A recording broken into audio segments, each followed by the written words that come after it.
Ambassador Crystal stood at the observation window of the Galactic Council station and watched the human ship dock. His 4 arms crossed over his chest in a gesture of deep worry. The ship was small compared to the massive warships of the Vorathi Empire, but that was not what made his stomach twist with fear. The humans were here to negotiate.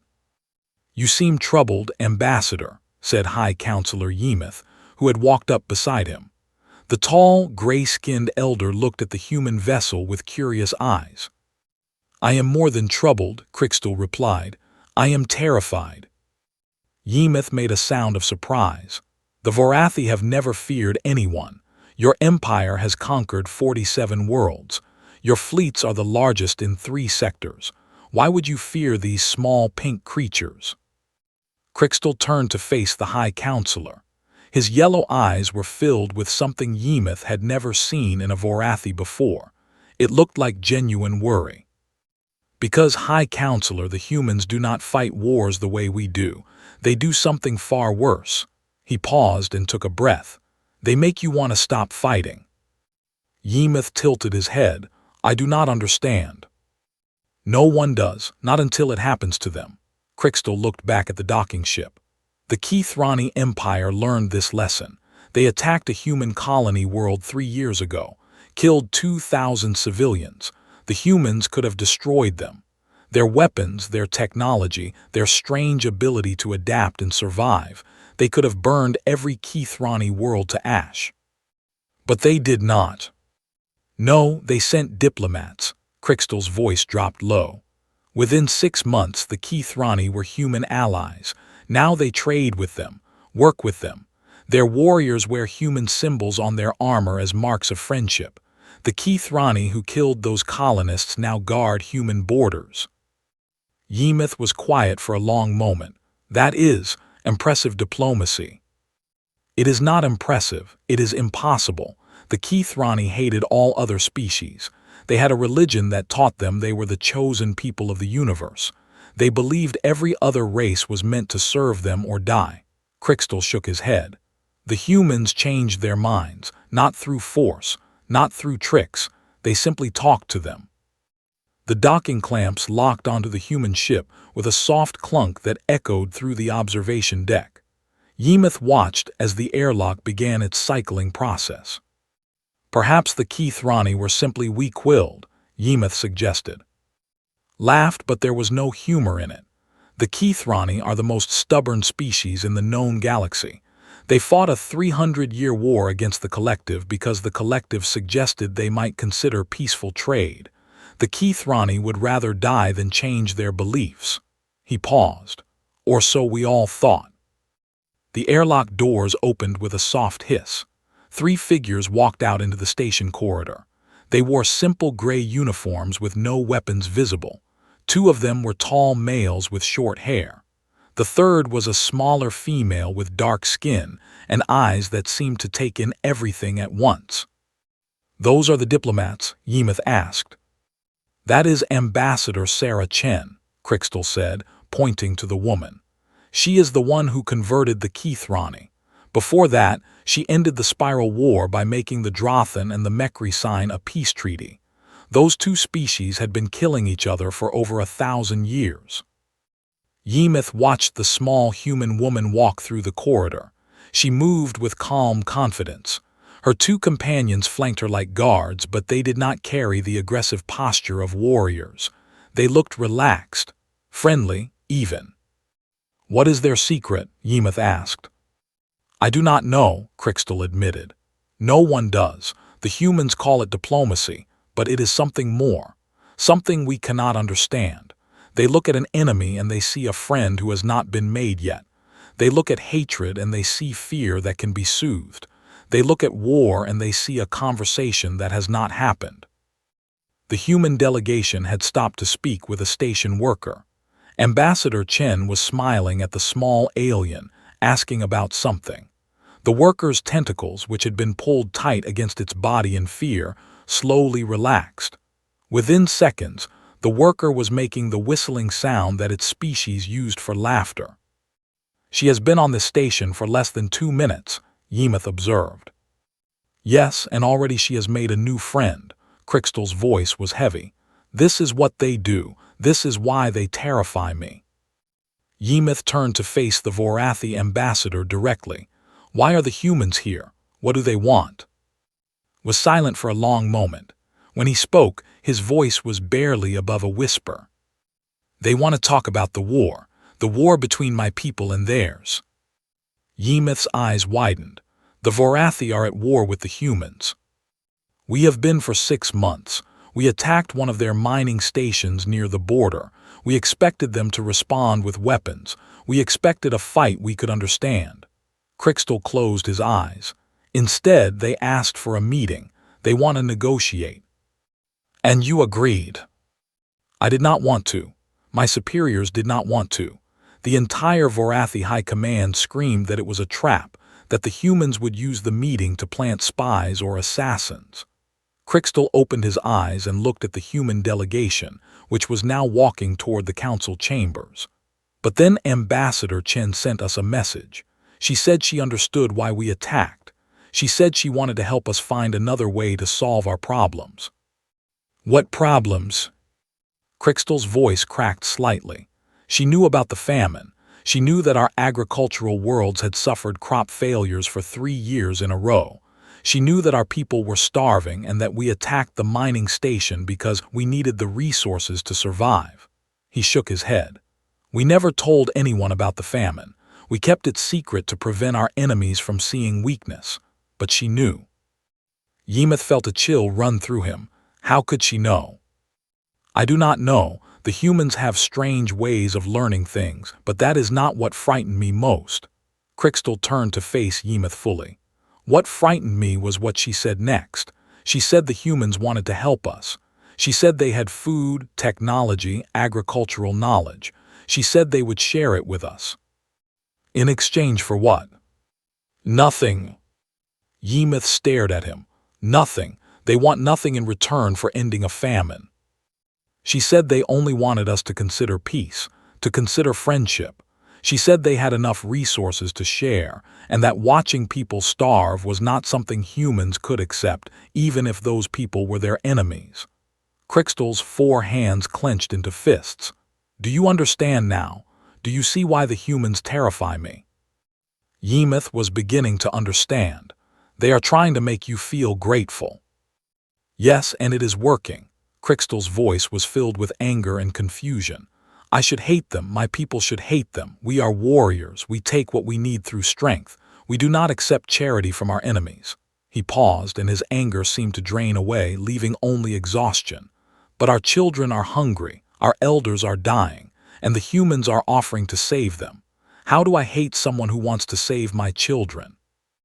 The human delegation had reached the doors of the council chamber. Ambassador Chen turned and looked back toward the observation window. For just a moment, her eyes seemed to meet Crystal's across the distance. She smiled, a small, warm expression, and then turned away and walked into the chamber. I must go, Crystal said. The negotiations are about to begin. Yemith put a hand on his arm. Ambassador, may I ask you something? Crystal nodded. Do you truly believe the humans will succeed? Do you believe they will turn the Vorathi into allies? Crystal was quiet for a long time. When he finally answered, his voice was heavy with resignation. 6 months ago, I would have said it was impossible. I would have sworn on my honor that no Vorathi would ever kneel to peace with an enemy. He started walking toward the chamber doors. But that was before I learned what the humans could do. Now I am not sure of anything. Yemith watched him go. The doors closed behind the Vorathi ambassador, leaving the High Counselor alone at the observation window. He looked out at the stars, thinking about what he had heard. The humans were strange creatures, small, soft, short-lived. They had only been part of the galactic community for a few decades. By all rights, they should have been conquered or destroyed long ago. Every other young species had faced that fate. But the humans had survived. More than that, they had thrived.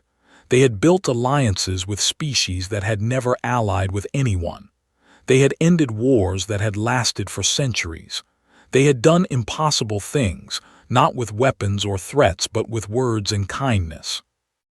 Yemeth had always thought that diplomacy was about finding compromises, about making deals that benefited both sides. The humans seemed to practice a different kind of diplomacy. They made you want to change. They made you question your own beliefs. They made you wonder if there was a better way.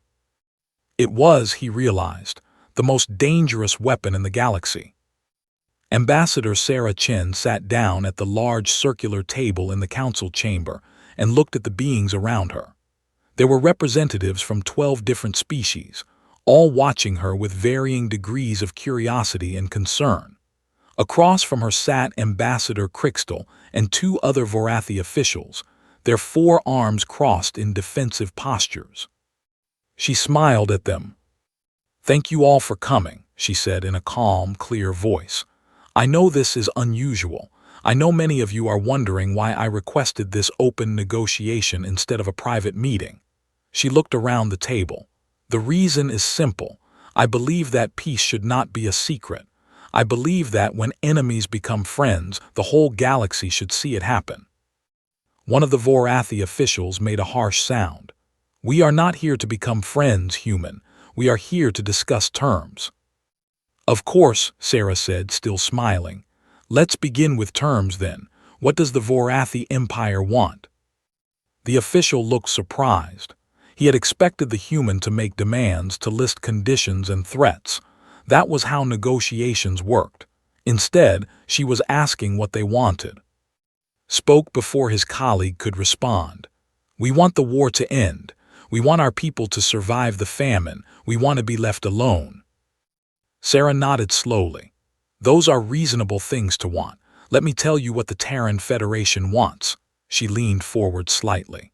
"We want the war to end too. We don't like war.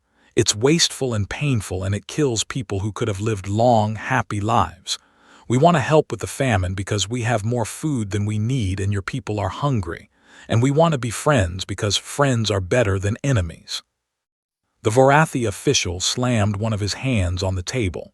"You speak of friendship as if it is simple. Your people killed 300 of our warriors at the Battle of Nexus Prime." "Yes," Sarah said quietly, "and your people killed 412 of ours when you attacked the mining station, including 18 children who were living there with their parents." She paused, and her voice remained gentle. "I am not here to count bodies. If we count bodies, we will be counting forever. I am here to stop the counting. I am here to make sure no more children die, yours or ours." The official opened his mouth to respond, but no words came out. He had been ready to argue, to fight, to defend his people's actions. He had not been ready for a human to acknowledge their losses with sadness instead of anger. Crixtal cleared his throat.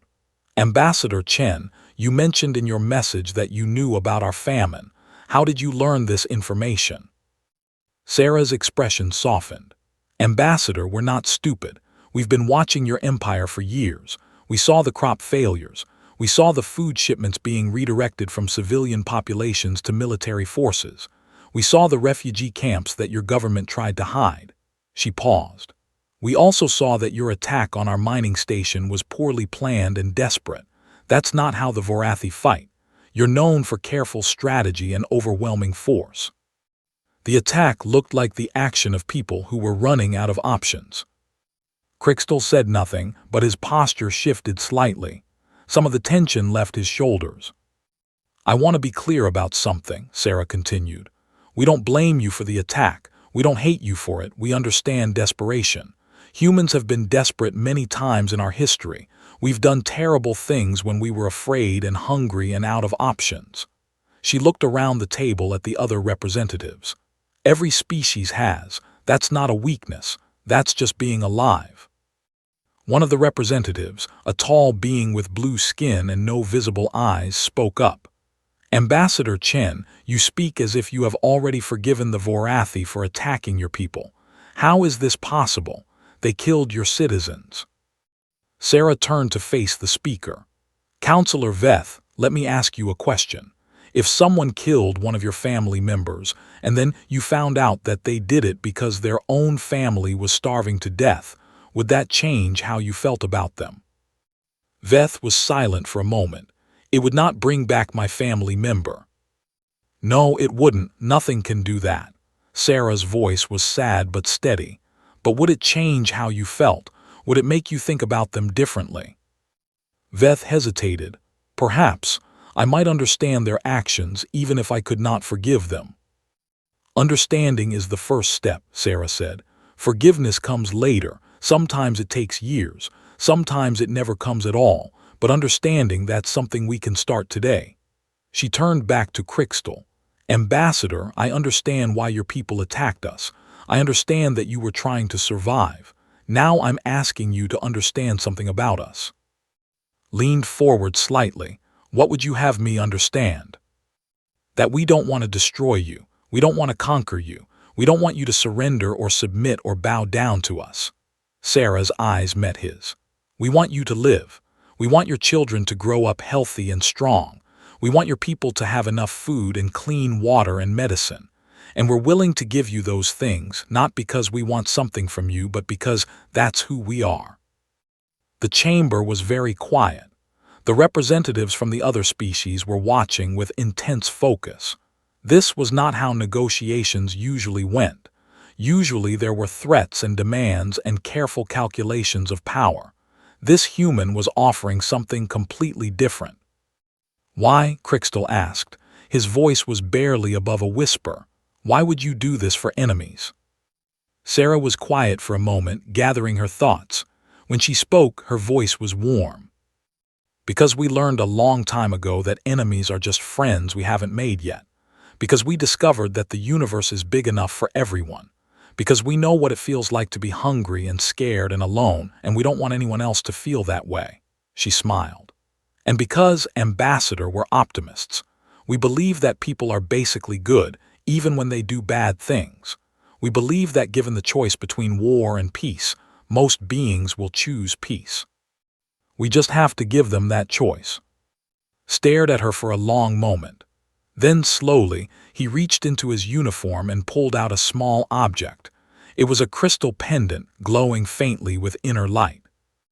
This belonged to my daughter, he said. She gave it to me before I left for this station. She is 11 years old. She has been hungry for 2 years. His voice shook slightly. She told me to do whatever was necessary to make sure she could eat again. She said she trusted me. Sarah nodded slowly. She sounds like a brave girl. She is. Crystal looked at the pendant in his hand. I came here expecting to fight. I came here expecting threats and demands and impossible conditions. I came here prepared to walk away and continue the war, because I believed that was the only way my people could survive. And now, Sarah asked gently. Crystal looked up at her. His yellow eyes were bright with emotion. Now I am beginning to think I was wrong. The negotiations continued for 3 days. Ambassador Chen met with the Vorathi delegation every morning, afternoon, and evening. She listened to their concerns, answered their questions, and slowly, patiently, addressed every fear and doubt they raised. The other council representatives watched with growing amazement. They had seen countless negotiations over the years.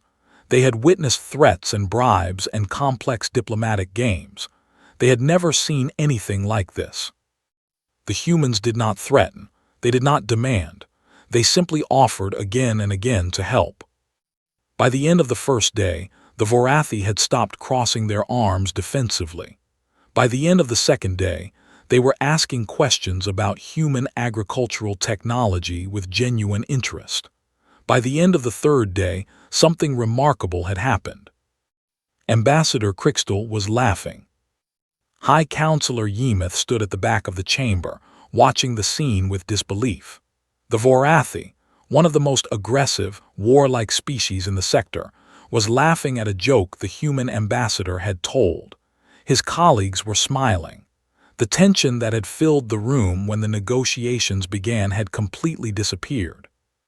Yemeth had been watching closely, trying to understand how the humans did it. He had noticed several things. First, Ambassador Chen always listened more than she talked. When the Vorathi spoke, She gave them her full attention. She asked follow-up questions that showed she was genuinely interested in understanding their perspective. She never interrupted or dismissed their concerns. Second, she was honest. When the Vorathi asked difficult questions, she gave truthful answers, even when those answers were uncomfortable. She admitted that humans had made mistakes. She acknowledged that the Federation was not perfect. This honesty seemed to disarm the Vorathi in ways that clever arguments never could. Third, and most importantly, she treated the Vorathi with respect. Not the formal, careful respect of traditional diplomacy, but genuine personal respect. She asked about their families. She learned their names. She remembered details they had mentioned in previous conversations. She made them feel like individuals, not representatives of an enemy nation. It was, Yemeth realized, a form of emotional manipulation. But it was so subtle, so genuine-seeming, that it did not feel like manipulation at all. It felt like friendship. That was the most terrifying part. On the final day of negotiations, Ambassador Chen stood before the council and made her official proposal. The Terran Federation would send immediate food aid to the Vorathi Empire, enough to feed their population for 6 months. Human agricultural specialists would travel to Vorathi worlds to help rebuild their farming systems. Medical supplies and technology would be shared freely. In exchange, the Vorathi would agree to a ceasefire and begin formal discussions about a permanent peace treaty. And one more thing, Sarah added. We would like to invite a delegation of Vorathi citizens to visit Earth, not officials or soldiers, just regular people, families if they want to bring them. She smiled. We think the best way to build peace is to let our people meet each other, to share meals together, to let our children play together, to show everyone that we're not so different after all. The Vorathi officials looked at each other. For a long moment, no one spoke. Then Ambassador Crystal stood up. He walked around the table until he was standing in front of Sarah Chen. He was much taller than her, and his 4 arms could have easily crushed her small human frame. Instead, he extended one hand in the human gesture of greeting. Ambassador Chen, he said, I came to this station as your enemy. I expected to leave as your enemy. Instead, I am leaving as something else entirely. He paused. I do not know if I can call you a friend yet, but I know that I no longer want to fight you, and I know that my daughter will eat tonight because of your kindness. Sarah took his hand and shook it firmly. That's all I ask, Ambassador. Peace doesn't happen overnight, but every journey starts with a single step. Today we took that step together. The council chamber erupted in applause. Representatives from a dozen species rose to their feet, celebrating a moment that many of them had thought impossible. High Counselor Yemeth did not applaud. He stood quietly at the back of the room, watching the human ambassador shake hands with her former enemy. He understood now why the humans were so terrifying. It was not their weapons or their technology or their adaptability. It was their ability to see potential where others saw impossibility. It was their strange, stubborn belief that enemies could become friends. It was their willingness to offer help to those who had hurt them. The humans did not conquer their enemies. They converted them. They made war seem pointless by offering something better. They made hatred seem foolish by showing genuine kindness. And that, Yemeth realized, was the most dangerous power in the universe. 6 months after the negotiations, the Terran Federation and the Vorathi Empire signed a formal peace treaty. The ceremony was broadcast across hundreds of worlds. Ambassador Chen stood beside Ambassador Crystal as they signed the documents, and when they were finished, they embraced like old friends. The famine in the Vorathi Empire had ended. Human food shipments had arrived within days of the negotiations, and Vorathi children were eating full meals for the first time in years. Human agricultural specialists were working alongside Vorathi farmers, teaching new techniques and sharing technology. The Vorathi, once proud isolationists, were learning to accept help from outsiders. But the changes went deeper than food and farming. Vorathi civilians had begun traveling to human worlds. They came with curiosity and caution, expecting to find enemies.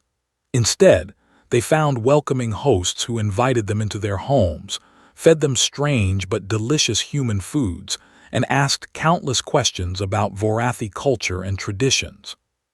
Human children played games with Vorathi children. Human families hosted Vorathi families for holidays and celebrations. Human musicians began incorporating Vorathi instruments into their songs. Vorathi artists started using human colors and techniques in their work. The two species were not just at peace, they were becoming intertwined. On the first anniversary of the peace treaty, Ambassador Crystal returned to the Galactic Council Station. He requested a meeting with High Counselor Yemeth. "I wanted to thank you," Crystal said when they met at the same observation window where they had stood a year earlier. "Thank me," Yemeth asked. "I did nothing." "You listened," Crystal said. "When I told you about my fears, you listened. You did not dismiss me or mock me. That meant more than you know." Yemeth nodded slowly. "I remember that conversation well. You were terrified of the human diplomats." "Yes," Crystal smiled, a gesture he had learned from the humans. "I was terrified because I did not understand what they were doing. I thought they were trying to manipulate us, to weaken us, to make us dependent on them so they could control us." "And now, what do you think now?" Crystal was quiet for a moment, looking out at the stars. "Now I think I was both right and wrong. The humans were trying to change us. They succeeded, but they were not trying to control us. They were trying to free us." Yemeth tilted his head. "Free you from what?" "From fear, from hatred, from the belief that the only way to survive was to dominate others." Crystal's voice was soft. "My people have been warriors for 10,000 years. We conquered because we believed that was the only path to safety. We attacked because we thought attack was always better than defense. We never considered that there might be another way. And the humans showed you another way. They showed us that strength does not have to mean violence. They showed us that safety does not require dominance. They showed us that we could be strong and peaceful at the same time." Crystal turned to face Yemeth. "Do you know what the most revolutionary thing Ambassador Chen said to me was?" Yemeth shook his head. "She said that the strongest thing anyone can do is ask for help. She said that admitting you are struggling, that you need others, that you cannot survive alone, that is not weakness. That is courage." Crystal's eyes were bright. "In 10,000 years of Vorathi history, no one had ever said that to us.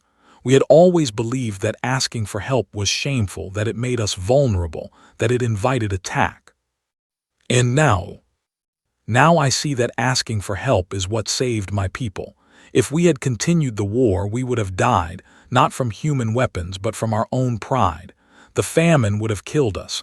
Our refusal to accept aid would have destroyed us." Crystal shook his head slowly. "The humans saved us from ourselves." Yemeth considered this for a long moment. "Ambassador, may I ask you a personal question?" "Of course." "Your daughter, the one who gave you the pendant, how is she?" Crystal's face softened with a warmth that Yemeth had never seen in a Vorathi before. "She is wonderful. She is healthy and strong and full of energy. She started school last month, a new school that teaches both Vorathi and human languages. She has a human friend named Maya. They talk every day through the communication network."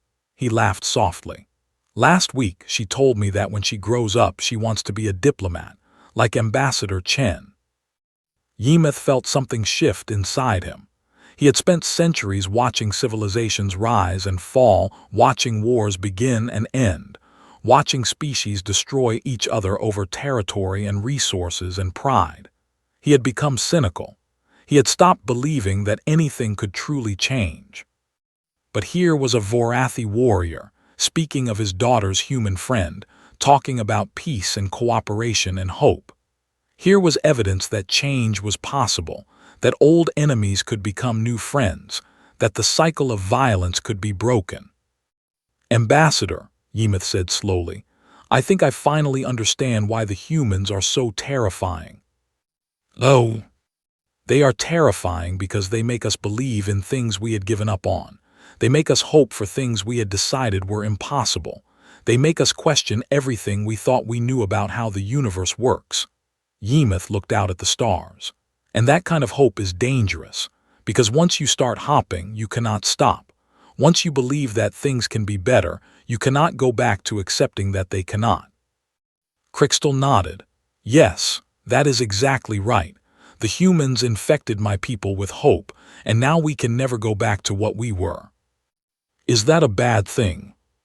Thought about his daughter, safe and healthy and dreaming of becoming a diplomat. He thought about his people, no longer starving, no longer fighting, no longer afraid. He thought about the future, a future that, for the first time in Vorathi history, looked bright. No, he said finally, it is not a bad thing. It is the best thing that has ever happened to us. Years passed. The alliance between the Terran Federation and the Vorathi Empire grew stronger. Trade flourished.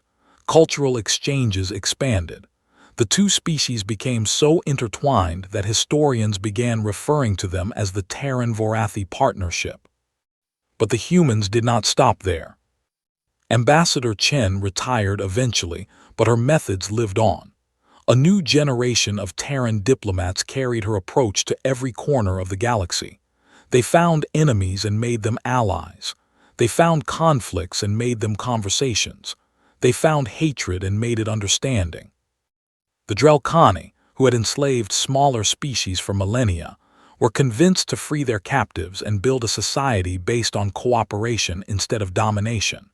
The Mekri, machine intelligences who had waged war on organic life, were persuaded that coexistence was possible and preferable.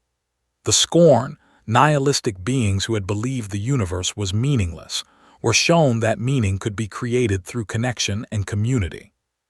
One by one, the most dangerous, aggressive, and hostile species in the galaxy were transformed, not conquered, not defeated, transformed, changed from the inside out by humans who simply refused to believe that enemies had to stay enemies. Some species resisted, some took decades to convince, some required generations of patient, persistent diplomacy, but the humans never gave up. They kept talking, kept listening, kept offering help to those who had never been offered anything but threats. And slowly, inexorably, the galaxy changed. 100 years after the Terran-Vorathi peace treaty, High Counselor Yemuth, now ancient and nearing the end of his long life, addressed the Galactic Council one final time. I have served this council for 300 years, he said, his voice wavering but still strong. I have watched empires rise and fall. I have witnessed countless wars, countless peace treaties, countless betrayals and reconciliations. I thought I understood how the universe worked. I thought I knew what was possible and what was not. He paused, looking around the chamber. Representatives from over 100 species filled the seats, species that had once been mortal enemies, now sitting side by side in peace. And then the humans came. A soft murmur ran through the chamber. The humans had become legendary by now. Stories of their diplomats were taught in schools across the galaxy. Children grew up hearing about Ambassador Chen and her successors, about the impossible things they had accomplished. When I first met the humans, I did not understand them. I could not comprehend why they offered help to enemies, why they sought peace instead of victory, why they believed that friendship was stronger than fear. Yemuth smiled, an expression he had learned from decades of interaction with humans. I thought they were naive. I thought they were foolish. I thought the galaxy would crush them and their strange ideals. He shook his head slowly. I was wrong. The humans were not naive. They were visionary. They saw a universe that did not yet exist, a universe of cooperation and peace and mutual support, and they decided to build it. Not with weapons or threats or force, but with patience and kindness and stubborn, relentless hope. Yemuth looked at the human delegation, seated near the front of the chamber. The current Terran ambassador was a young woman named Kira, who had traces of both human and Vorathi ancestry in her features, a living symbol of the changes the humans had brought. "The humans are terrifying," Yemeth continued. "Not because of what they can destroy, but because of what they can build. Not because of the enemies they defeat, but because of the friends they make. They have shown us that the universe does not have to be a place of endless conflict and fear. They have shown us that we can choose to be better than we are." He took a deep breath, gathering his strength for his final words. "I am old now. I will not live to see what the future holds, but I know this: the universe is better because the humans are in it. They have given us something that no weapon or technology could provide. They have given us hope." Yemeth bowed his head. "Thank you, humans. Thank you for showing us the way." The chamber erupted in applause. Hundreds of beings rose to their feet, celebrating the species that had changed everything. Ambassador Kira stood with tears in her eyes, accepting the gratitude of a galaxy that her ancestors had helped to save. Later that night, after the ceremony had ended and the dignitaries had departed, Kira stood at the observation window that had once been Yemeth and Crystal's meeting place. She looked out at the stars and thought about everything her people had accomplished. "You look thoughtful." Kira turned to find an elderly Vorathi standing beside her. It took her a moment to recognize him, Crystal's son, now a grandfather himself. "I was thinking about the past," she said, "about how different things used to be." The Vorathi nodded. "My father used to tell me stories about the old days, about how the Vorathi and humans were enemies, about how he thought the war would never end." He smiled, showing teeth that no longer looked threatening. "It seems impossible now. Our families are so intertwined that I cannot imagine a time when we did not know each other." Kira smiled back. "That's the point, isn't it? To make war seem impossible, to make peace seem inevitable. Is that the human secret, the thing that makes your diplomats so effective?" Kira thought about the question. She thought about Ambassador Chen and all the diplomats who had followed her. She thought about the countless hours of patient conversation, the endless willingness to listen, the stubborn refusal to give up on anyone. "I don't think it's a secret," she said finally. "I think it's just a choice. We choose to believe that everyone can change. We choose to see the good in people even when they've done terrible things. We choose to offer help instead of harm, friendship instead of fear." She looked out at the stars. "We choose hope." The Vorathi was quiet for a moment. Then he reached out and placed one of his 4 hands on her shoulder, a gesture of friendship that his ancestors would never have offered to a human. "Then perhaps that is the most powerful weapon in the universe," he said, "the choice to hope." Kira nodded, feeling the weight of history and the promise of the future pressing down on her. The humans had started something that could never be stopped. They had planted seeds of hope across the galaxy, and those seeds had grown into forests of peace. They had shown everyone that enemies did not have to stay enemies, that hatred could become understanding, that fear could become trust. And they had done it not with force or manipulation or clever tricks. They had done it simply by being kind, by listening, by caring, by refusing to give up on anyone, no matter how impossible the situation seemed. That was the human way. That was why they were terrifying. Not because they made enemies, but because they made friends.